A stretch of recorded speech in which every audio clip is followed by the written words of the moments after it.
또 함께 말씀 봉독하도록 하겠습니다. 오늘 말씀은 누가복음 24장 13절부터 17절 말씀입니다.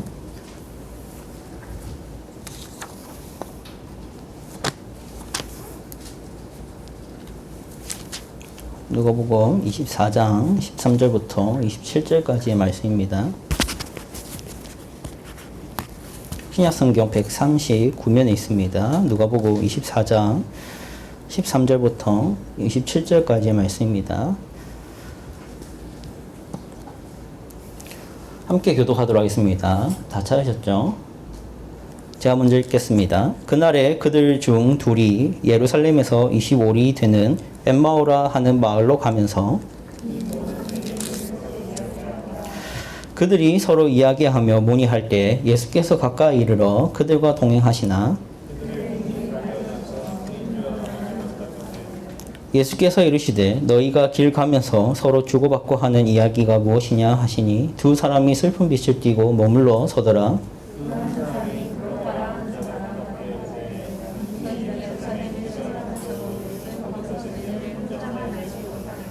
이르시되 무슨 일이냐 이르되 나사렛 예수의 일이니 그는 하나님과 모든 백성 앞에서 말과 일에 능하신 선지자이거늘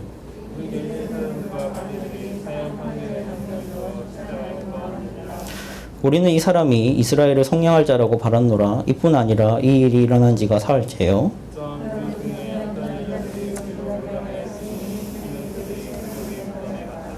그의 시체는 보지 못하고 와서 그가 살아나셨다 하는 천사들의 나타남을 보았다 함이라.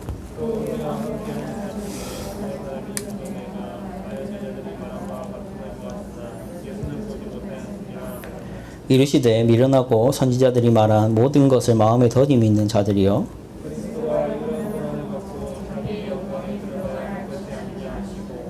이에 모세와 모든 선지자의 글로 시작하여 모든 성경에 쓴 바 자기에 관한 것을 자세히 설명하시니라. 아멘. 오늘 찬송가가 바뀐 이유는 하나님이 뜻이라고 생각하기 때문입니다. 네, 정말로 그렇게 믿습니다. 아주 좋은 찬송가를 반주자에게 하나님이 성령으로 주셔서 144장 찬송가를 같이 불렀는데 오늘 말씀의 주제가 너무나도 잘 맞는 찬송가였습니다. 오늘 우리가 다룰 말씀은 예수님의 고난과 십자가에 대한 내용입니다. 오늘 제목 같이 읽어볼까요? 사도신경 해설 7번째 시작. 본디오 빌라도에게 고난을 받으사 십자가에 못 박혀 죽으시고. 오늘 찬송가랑 딱 맞죠? 자, 여러분 잠깐 말씀 나누기 전에 몇 가지 얘기를 또 해봐야겠습니다. 여러분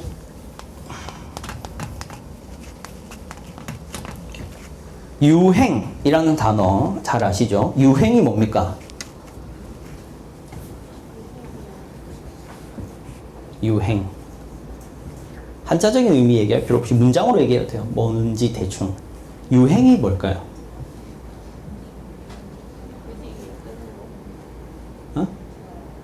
유행. 뭐든지 얘기해도 돼요. 유행이 지명을 해서 불러야겠네. 주원이가 아는 것 같은 눈치인데. 유행이 뭐야?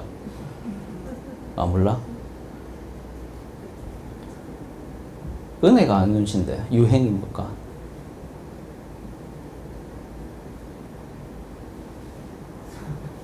잘 모르나 이 단어? 전도사님만 쓰는 용어는 아닌데. 회장님, 유행이 단어가 뜻이 뭔 것 같아요? 시대의 흐름. 시대의 흐름. 시대의 흐름 맞습니다. 또 어떻게도 말할 수 있을까요? 맞는 말인데. 또 다른 표현으로 또 생각해 볼 게 있을까요? 대세. 대세도 맞습니다. 시대의 흐름이고 대세 뭐 이런 거죠. 자, 그러면 이 유행에 대해서 우리가 대세고 시대의 흐름이다 했을 때 이 유행이라는 것을 대세면 유행이라는 게 시대의 흐름이면 보통 일반적인 사람들이 이 유행 때문에 어떻게 행동하나요? 따라하죠. 유행이라는 거는 쉽게 말해서 따라하는 거예요. 따라하는 거 보통. 그래서 주로 우리가 따라하는 유행이라는 게 뭐가 있을까요? 최근에 뭐가 있을까요? 패션, 예. 또 뭐가 있을까요? 어떤 종류가 또 따라 할 수 있는 문화일까요? 여러분 그런 거 봤어요? TV에서 너만 바라본다 노래 나오니까 모든 카페에 가면 뭐가 나올까요? 너만 바라보다가 나옵니다. 음악도 유행을 타죠. 또 뭐도 유행을 탈까요? 말. 말도 유행을 탑니다. 이런 식으로 유행을 타요. 이런 걸 이제 사람들이 따라하게 된 거죠. 이걸 유행이라 하는데, 오늘 여러분들 주보 보시면 전사님 여기 글이 길면 안 읽는 사람들을 위해 준비한 짧은 신앙글이라고 이렇게 준비해놨어요. 이 얘기가, 이 내용이 무슨 얘기를 하는 것 같아요? 읽어보신 분은 바로 얘기하실 텐데.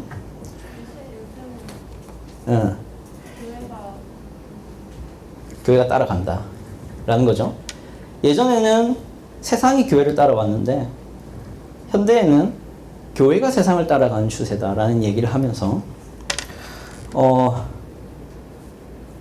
교회가 요즘에 가지는 모습은 될 수 있는 한 우리는 당신과 다릅니다, 세상과 다릅니다를 나타냄으로써 세상을 매력을 느끼게 하는 게 아니라 교회가 어떻게든 세상을 따라하면서 세상에게 이렇게 말한다 하죠. 여기 주보에 뭐라고 나와 있습니까? 제발 우리를 이상한 사람으로 취급하지 마십시오. 우리는 예수님을 믿는다는 것을 제외하고는 다른 모든 면에서 당신들과 똑같습니다 라고 말하는 것 같은 것이 요즘 교회다라고 얘기를 하는 거죠. 자, 전사님이 유행이라는 단어를 얘기하면서 이 주보의 얘기로 들어간 이유는 우리가 세상과 같다는 것이 좋은지 세상과 다르다는 것이 좋은지에 대해서 한번 생각해 볼 필요가 있어요. 우리가 세상과 다르다는 것에서 매력을 느끼고 있는지 세상과 같다는 것에서 매력을 느끼고 있는지 이게 중요한 문제가 됩니다. 여러분이 다니고 있는 교회가 여러분이 믿고 있는 이 신앙이 여러분이 지금 예배드리고 있는 이 예배 생활이 세상과 비슷하고 세상이 줄 수 있는 것도 주기 때문에 여기에 앉아 있는 겁니까? 아니면 세상과 너무나도 다른 것을 말하고 있기 때문에 이곳에 앉아 있는 겁니까? 라고 한번 생각해 볼 필요가 있어요. 전도사님이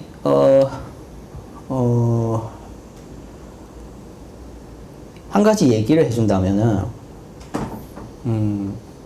여러분은 잘 모르시겠지만 왜냐하면 여러분이 다니고 있는 교회는 전통적인 교회이기 때문에 잘 모르겠지만 실제로 최근에 현대에 유행하는 교회들을 가보면은 일단 이거 없습니다. 진짜 유행하는 현대적인 교회를 여러분 합신 말고 합신이라면 표현도 잘 모르겠지만 저희 교회가 추구하는 신앙을 가진 교회 말고 현대적으로 유행하는 교회를 가면은 이거 없습니다. 이거 진짜 없어요. 그리고 뭐 돕냐면 이것도 안 들고 나와요. 목사가 정장도 안 입어요. 좀 더 청바지나 약간 스티븐 잡스가 PPT 하듯이 나옵니다. 그리고 한 손에는 태블릿 같은 걸 들고 나와요. 이게 아주 발달한 국가가 미국이죠. 미국에 있는 유행하는 아주 현대적인 교회를 가면은 이렇게 설교를 하더라고요. 여러분 유튜브에 치면 나오기도 하는데 강대상 위에 포르쉐가 있습니다. 강대상 위에 포르쉐를 있는데 그 목사가 뭔가 이런 뭐랄까요 연기를 하기 시작해요. 그러면서 포르쉐를 탑니다. 포르쉐를 타면 포르쉐 안에 카메라맨이 와가지고 목사님을 찍어요. 포르쉐 안에서. 그러니까 그 목사님이란 분이 포르쉐를 딱 타다가 저는 이 포르쉐를 타고 있습니다 하면서 하나님께서 복을 주신다면 이 포르쉐가 아니라 우리가 원하는 것은 뭐든 줄 수 있습니다. 그러니 하나님 믿으십시오. 이런 식으로 말을 해요. 근데 이게 하나님을 믿으라는 얘기를 하는 것 같지만 결국에는 포르쉐라는 것을 여러분 앞에 들이밀고 그것에 대한 여러분의 욕구를 자극하는 설교를 합니다. 무슨 말이냐면은 이 교회라는 곳이 점점 더 세상적인 것과 같아지고 세상적인 것과 별반 다르지 않은 것들로 매력을 어필하려고 하는 거죠. 매력을 어필하려고 하는 거.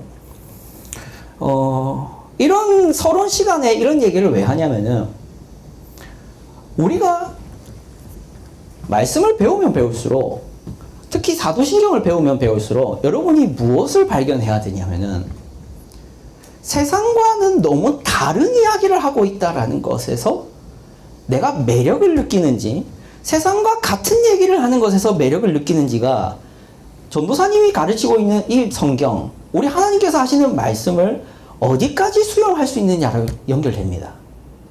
여러분이 세상과 같은 것에서 매력을 느낀 사람이라면 하나님의 말씀을 수용할 수가 없어요. 매력적이지가 않잖아요. 여러분이 하나님과 세상과는 다른 것에서 이것이 참이구나, 이것이 진짜 맞는 말이구나 하는 것을 동의하는 사람이어야 이 말씀들을 통해서, 우리 하나님을 통해서 은혜를 받습니다. 그것을 한번 스스로 돌아볼 필요가 있다는 거예요. 주부에서 적어놓은 이 글이 하는 얘기가 그겁니다. 세상과 어떻게든 다르지 않은 모습이 되는 것이 잘 되는 것이고, 세상과 다른 모습이 되는 것은 위험한 것이라고 생각하는 사람들은 정말로 바른 말씀이 선포될 때 그것을 불편해합니다. 오늘도 이제 본디오 빌라도에게 고난을 받으신 예수님, 십자가에 못 박혀 죽으신 예수님에 대한 얘기를 할 건데, 오늘 할 얘기가 여러분에게 매력으로 느껴질지 매력이 아닌 것으로 느껴질지 모르겠어요. 다만 이거는 분명히 말할 수 있겠죠.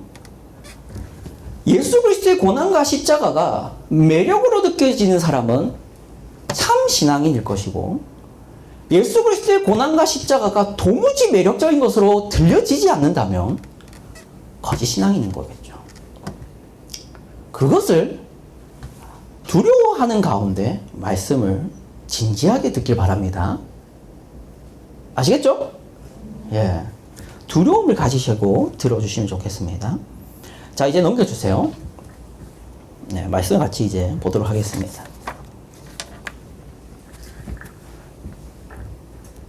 네. 자, 본디오 빌라도에게 고난을 받으사 십자가에 못 박혀 죽으시고, 이거 여러분이 항상 사도신경 하실 때 나오는 내용인데, 이 문장은 두 가지의 신앙 고백을 담고 있습니다. 첫 번째 같이 읽어보죠. 시작. 본디오 빌라도에게 고난 받으신 것을 믿습니다. 두 번째 같이 읽어보죠. 시작.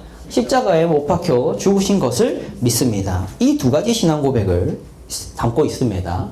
그러면 우리 본디오 빌라도에 대한 얘기를 한번 잠깐 해보죠. 본디오 빌라도 들어가 주세요. 여러분, 본디오 빌라도라는 사람이 이름인 건 알겠죠? 이름인 건 아실 겁니다. 그런데 여기서 문제를 하나 제기해 볼 수 있어요. 사도신경은 왜 예수님의 고난의 주범이라 할 수 있는 유대인들의 이름이 아니라 왜 빌라도만 언급하는가? 뭐 이런 문제를 제기할 수 있겠죠.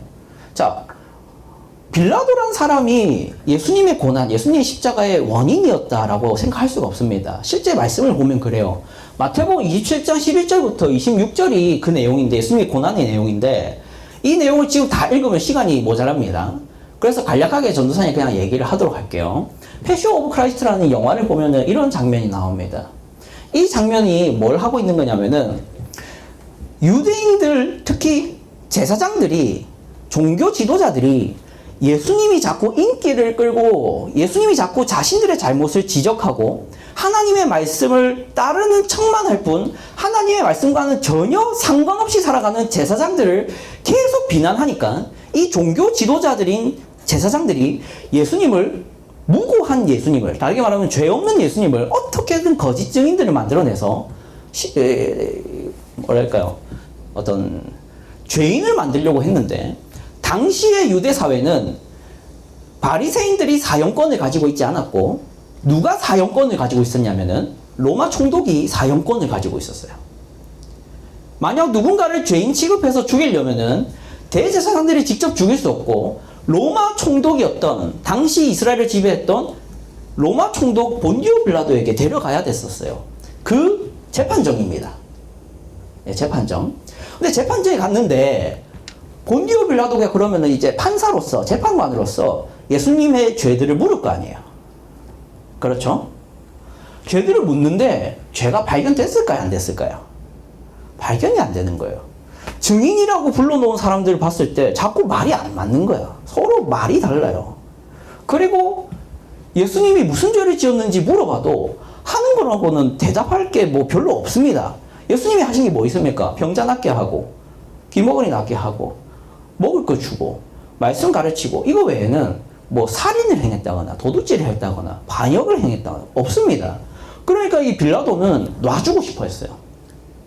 예수님을 놔주고 싶어 했어요. 실제로. 그런데 어떤 일이 벌어지냐면은 이 빌라도가 그래서 무슨 행동을 하냐면은 고민을 하게 됩니다. 놔주고 싶은데 문제가 있어요. 자기는 총독이잖아요. 그리고 이 자기가 다스리는 땅은 유대인들의 땅이잖아요. 만약 자기가 이 땅을 잘 못 다스리거나 만약 자기가 이 땅에 뭔가 잘 관리를 못해서 반역이 일어나게 되면은 이게 누구 귀에 들어갑니까? 황제의 귀에 들어가겠죠? 그러면 빌라도는 어떻게 될까요? 관리를 잘 못했다는 이유로 잘립니다. 그래서 빌라도는 자신의 권력을 위해서라도 이 유대인들의 비밀을 맞출 필요가 있었어요. 그런데 지금 유대인들이 요구하는 게 뭡니까? 예수님을 죽여달라는 거잖아요.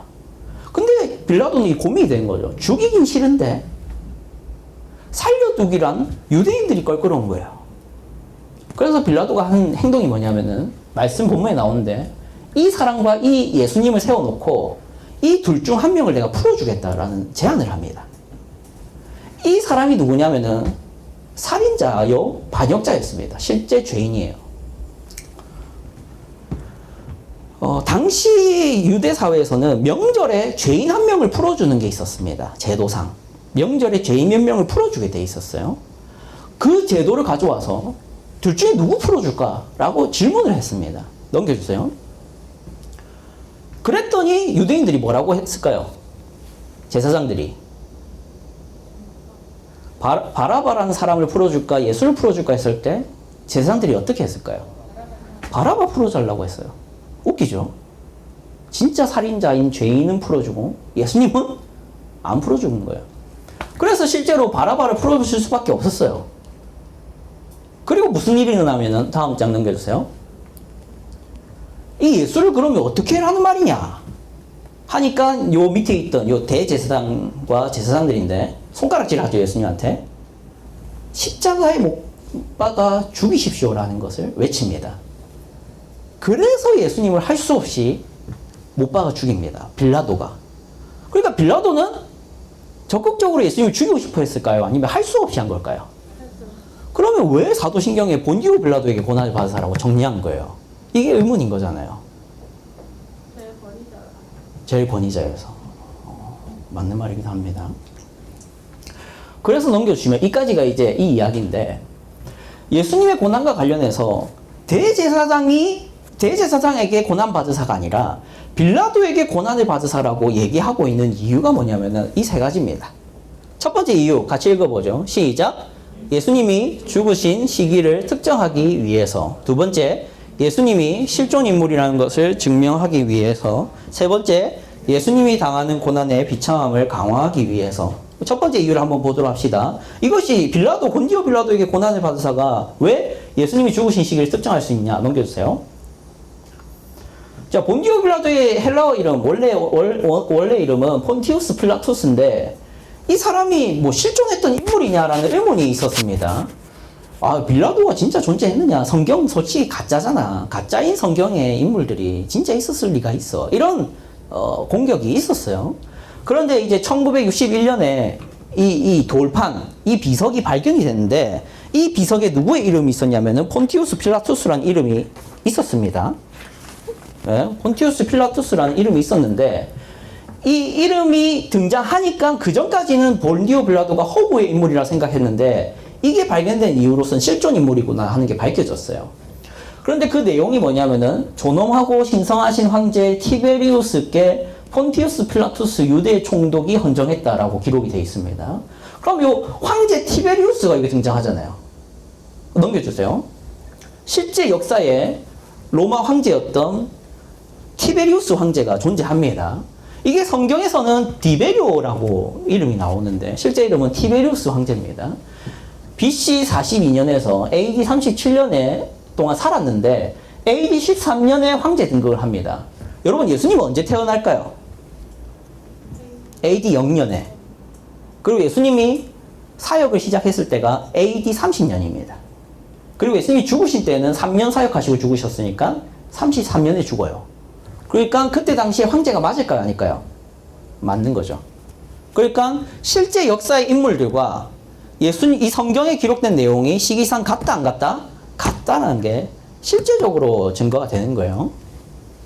자, 넘겨주세요.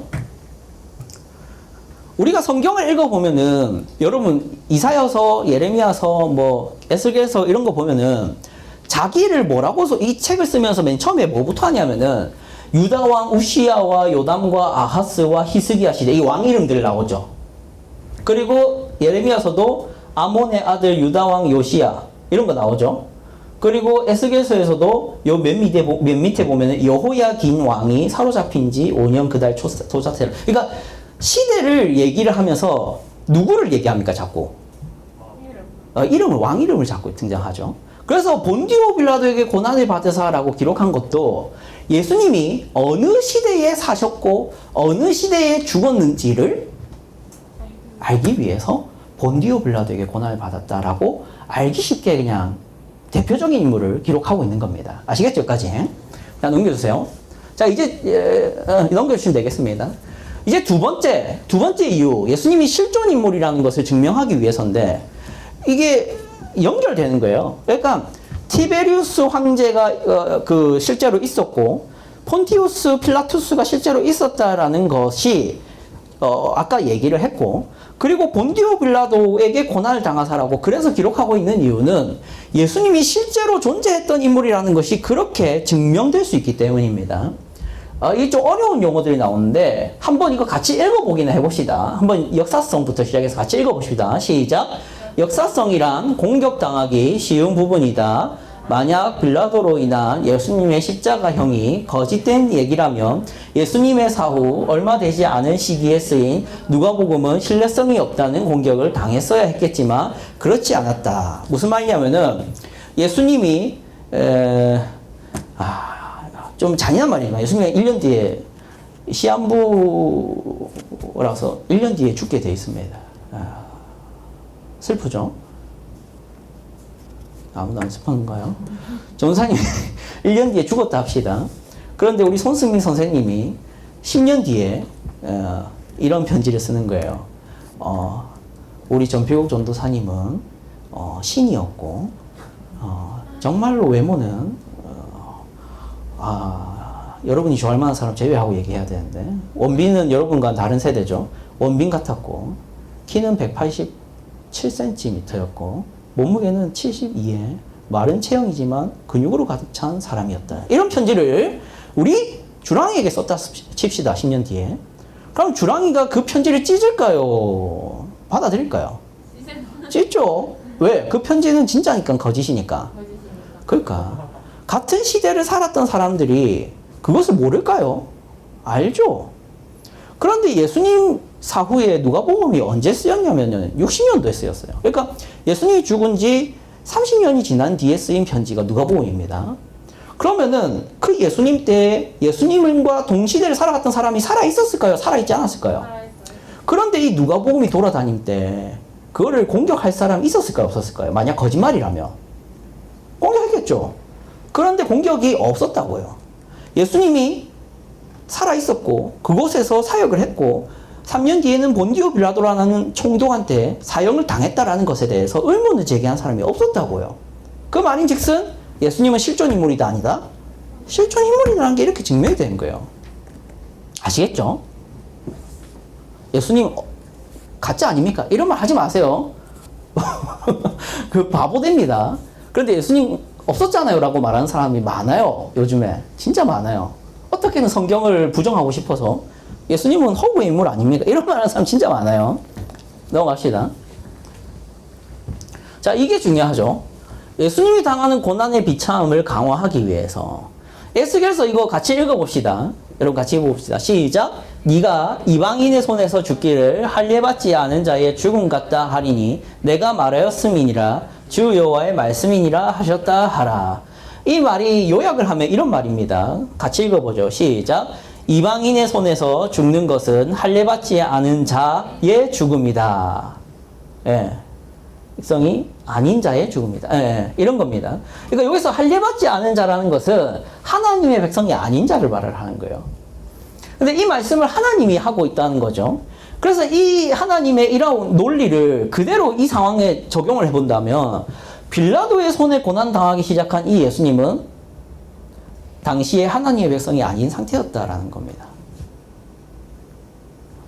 여기까지 이해되겠어요, 이 논리를? 하나님이 분명히 말했어요. 이방인의 손에 죽는 자는 할례받지 않은 자와 같다라고 말을 했어요. 하나님 자신의 입으로. 그런데 예수님은 지금 누구 손에 의해서 고난당하고 있죠? 빌라도잖아요. 예수님이 누구 손에 결국 죽습니까? 빌라도잖아요. 근데 그 빌라도는 이방인입니까? 하나님 백성입니까? 이방인이잖아요. 그래서 이방인의 손에 죽고 고난당하는 예수님은 지금 하나님의 백성이냐 아니냐? 아니라는 얘기를 하는 거예요.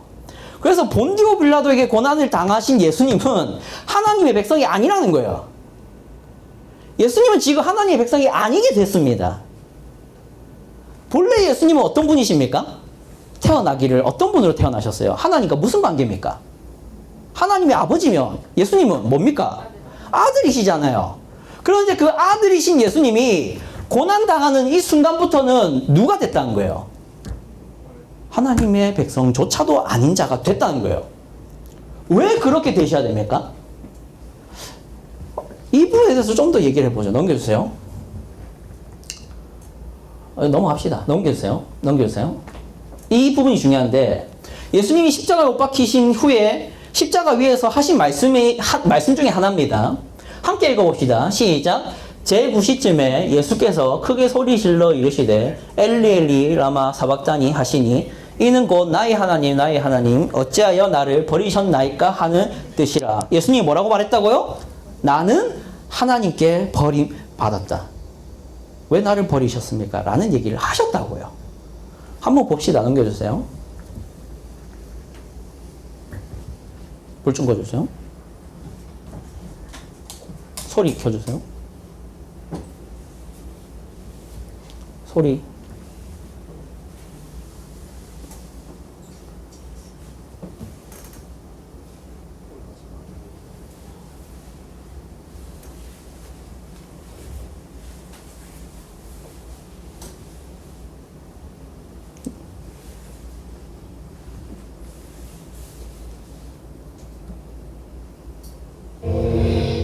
다시 앞으로 넘겨주세요.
자, 넘겨주세요.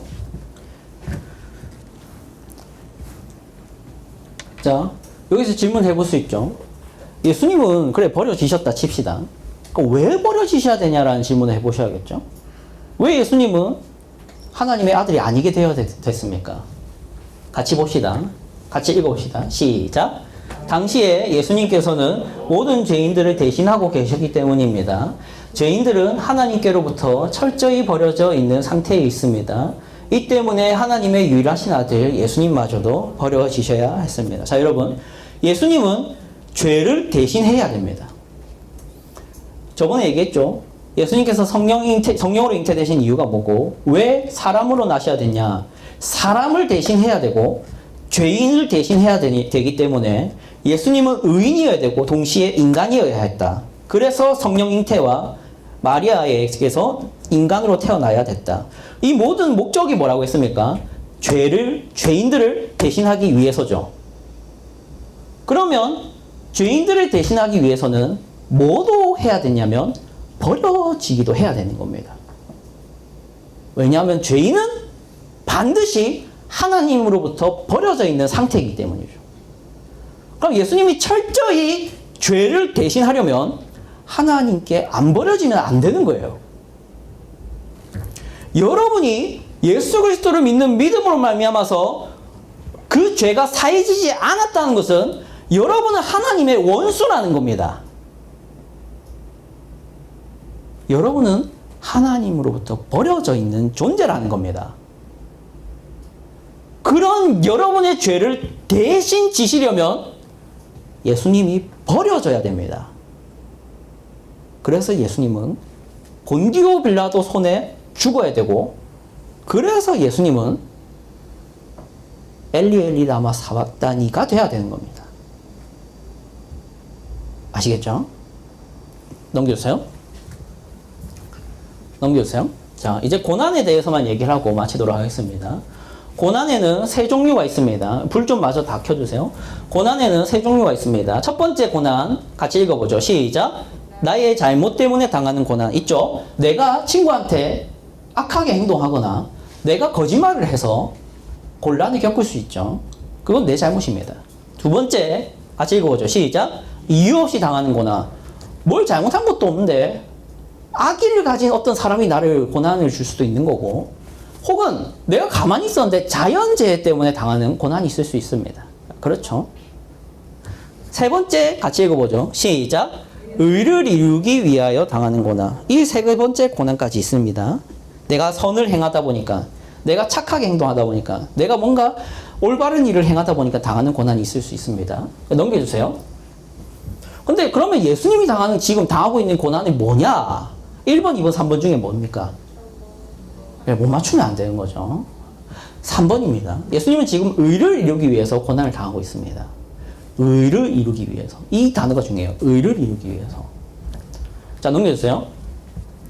우리 읽었던 본문을 이제 다룹니다.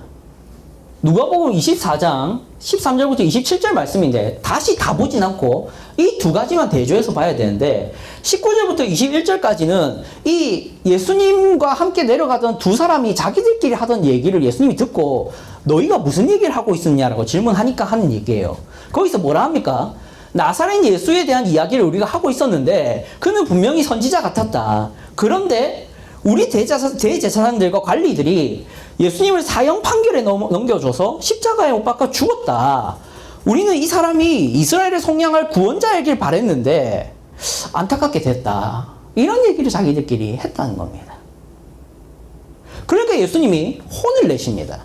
25절과 27절인데 혼을 내시면서 뭐라 하냐면은 이 미련하고 선지자들이 말한 모든 것을 마음에 더디 믿는 자들이요, 그리스도가 이런 고난을 받고 자기의 영광에 들어가야 할 것이 아니냐 하시고 다시 가르쳐 행하시니라라고 말합니다. 자, 여러분, 그들은 뭐라고 했습니까? 예수님이 속량할 자, 우리의 구원자이길 바랬는데 십자가에 못 박혀 죽었으니까 아닌 것 같다. 근데 예수님 뭐라 합니까? 너희가 바보다. 고난이 영광인 줄 모르냐라고 대답하는 겁니다. 자, 여러분에게 질문해보죠. 고난이 어떻게 영광이 됩니까? 죽는 것이 어떻게 영광일 수 있습니까? 이게 상식이잖아요. 저 엠마오로 내려가던 두 사람이 바보입니까? 바보 아니에요. 어떻게 죽는 게 비참한 거고, 영광이고, 어떻게 고난이 영광입니까? 메시아라고 내려왔는데, 구원자라고 내려왔는데 십자가 못 박혀 죽었잖아요. 어떻게 구원자입니까, 그 사람이? 그게 뭐가 영광스러운 일이에요? 도저히 믿을 수가 없어요. 근데 예수님은 영광이다 라고 얘기를 하는 겁니다. 자, 그러면 여기서 우리 적용을 해보죠. 넘겨주세요. 여러분은 예수 그리스도의 고난을 보면서 과연 영광을 발견하고 있는지를 생각해 보셔야 됩니다. 예수님이 침뱉음을 당하셨다라는 본문 볼 때 영광스럽다라고 할 수 있습니까? 예수님이 제자의 발을 씻기실 때 예수님 진짜 영광스럽다라고 생각하십니까? 우리 예수님이 빌라도의 손에 끌려가서 대제사장들에게 거짓 증인으로 계속 신란을 당할 때 예수님 너무 대단하시다라고 생각돼요?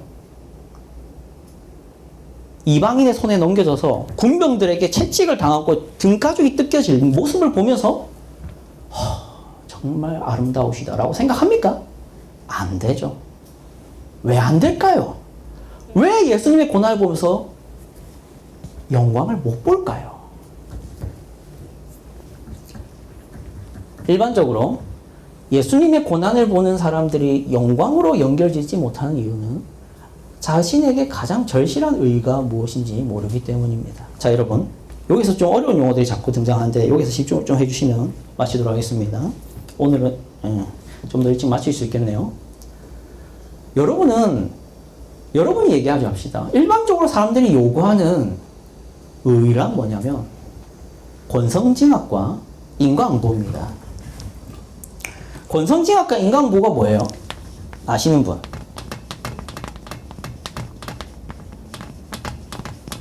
권성징악이 뭐예요? 선은 권하고 악은 벌받아야 된다라는 거죠. 그래서 드라마들, 영화들 보면은 대부분의 이 내러티브가 권선징악입니다. 착한 사람은 잘 되고 결국 살아남고 악한 사람은 죽어나가는 것이 영화와 드라마가 여러분에게 계속 가르치는 거예요. 근데 이것은 하나님도 좋아하시는 겁니다. 자, 그런데 여기서 질문이죠. TV를 보는 사람들이 뉴스를 보면서 욕을 해댑니다. 왜 욕을 할까요? 뉴스를 보면서. 뭘 봤길래 욕을 할까요? 한번 얘기해 봅시다. 어떤 뉴스를 보아야 욕이 나오죠? 성추행범. 또 뭐가 있을까요? 살인자. 또 요즘에 최근에 그런 거 있잖아요. 인터넷 범죄. 교통사고. 이런 것들 보면서 욕을 합니다. 그래서 솔직하게 얘기할게요. 저런 새끼들은 진짜 얼굴 다 까고 모자이크 안 하고 때려 죽여야 돼. 이런 댓글 막 엄청 달립니다. 진짜 무슨 사람을 난도질을 해요. 그 살인자보다 더 심한 얘기를 합니다. 사지를 뜯어갖고 어쩌고저쩌고 댓글 답니다. 자, 그럼 이 사람에게 한번 질문해보죠. 그 잣대를 그대로 너한테 한번 들이대봐. 니는 괜찮을 것 같아? 니는 천국 갈 것 같아? 욕하는 니는 괜찮을 것 같아? 너는 선해? 그거를 못 봅니다. 사람들은요, 권성징악이 이루어지길 바라지만 자기는 그러면 선인지에 대해서 확신하지 못합니다. 예수 그리스도를 바라보면서 그분이 영광스럽다라는 생각을 못하는 이유가 뭘까요? 예수님이 맞는 이유에 대해서 딱히 예수님이 맞아야 될 필요를 예수님이 맞아야 되고 예수님이 죽어야 되고 예수님이 고난당해야 되고 하는 그런 것들이 그렇게 나한테 필요한 것 같지가 않다는 거예요. 나는 이대로 충분한데, 나는 이대로 살다가 천국 충분히 갈 수 있을 것 같은 삶을 사는데, 나는 이 정도면 충분히 의로운 것 같은데, 하나님이 오시면 당당할 것 같은데, 하나님이 오셔서 선악간을 판단하시면 나는 그래도 합격점일 것 같은데, 굳이 예수가 저렇게까지 아둥바둥 고난받고 십자가에 못 박혀야 될 이유가 있나? 하는 생각 때문에 여러분은 예수님의 고난에서 영광을 발견 못합니다. 예수님 십자가에서 영광을 발견 못합니다. 나한테 필요하지가 않은 것 같거든요. 넘겨주세요. 저와 여러분에게 절실한 의의가 뭐냐? 예수님이 대신 맞아주시는 의의입니다. 여러분에게 필요한 의의는 나 대신에 아무도 안 맞아도 됩니다. 그저 권성징악, 인과응보, 내가 한 만큼, 내가 뿌린 만큼 하나님 거둬주십시오. 그거면 됩니다. 이런 의를 여러분 요구하시면 안 됩니다. 여러분 반드시 지옥 갑니다. 반드시 여러분은 여러분 대신에 맞아주는 사람 없으면 반드시 지옥 갑니다. 여러분이 반드시 하나님께 요구해야 될 의는 대신 맞아줄 사람이 필요하다는 의입니다. 요한복음 53장 4절과 5절 같이 읽어보고 한마디만 하고 마치도록 하겠습니다. 같이 읽어봅시다. 앞에 보세요. 시작. 그는 실로 우리의 질고를 지고 우리의 슬픔을 당하였거늘 우리는 생각하기를 그는 징벌을 받아 하나님께 맞으며 고난을 당한다 하였노라. 그가 찔림은 우리의 허물 때문이요 그가 상함은 우리의 죄악 때문이라. 그가 징계를 받음으로 우리는 평화를 누리고 그가 채찍에 맞음으로 우리는 나음을 받았도다. 사람들의 착각, 우리는 생각하기를 사람들이 뭐라고 착각했다? 그는 자기가 죄를 지었으니까 자기 죄 때문에 고난당하고 십자가에 못 박혔겠지라고 생각했지만 인과응보죠. 실제로는 뭐다? 그가 찔림은 누구의 허물 때문이고? 우리의. 그가 상함은 뭐 때문이다? 우리의 죄악 때문이라. 그가 징계를 받음으로 우리가 평화를 누리고 그가 채찍에 맞음으로 우리는 나음을 받도다. 이 의로움이 여러분에게 필요하다고 생각할 줄 알아야 그리스도의 성령 잉태가 영광이고 그리스도의 인간이 되심이 영광이고 그리스도의 본디오 빌라도에게 넘겨지는 것이 영광이고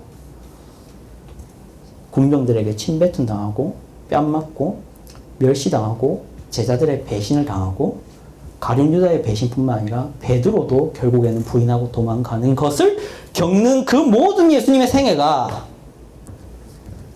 영광으로 보이기 시작하는 겁니다. 그 모든 것이 내 죄를 대신하기 위한 그리스도의 의구나를 알 때야 그리스도를 보면서 아름답다 예수여 라는 말이 되기 시작하는 겁니다. 아시겠죠? 기도하겠습니다. 하나님 아버지 감사합니다. 오늘 우리가 본디오 빌라도에게 고난 받사 십자가에 못 박혀 죽으시고 하는 이런 신앙 고백의 내용이 어떠한 의미를 가지는지 어떠한 교훈을 주는지 어떠한 놀라운 은혜를 담고 있는지를 생각해보게 되었습니다. 주님, 우리가 예수님을 통하여 우리가 하나님의 아들 그리스도를 통하여 그가 채찍에 맞음으로 우리가 병이 났고 그가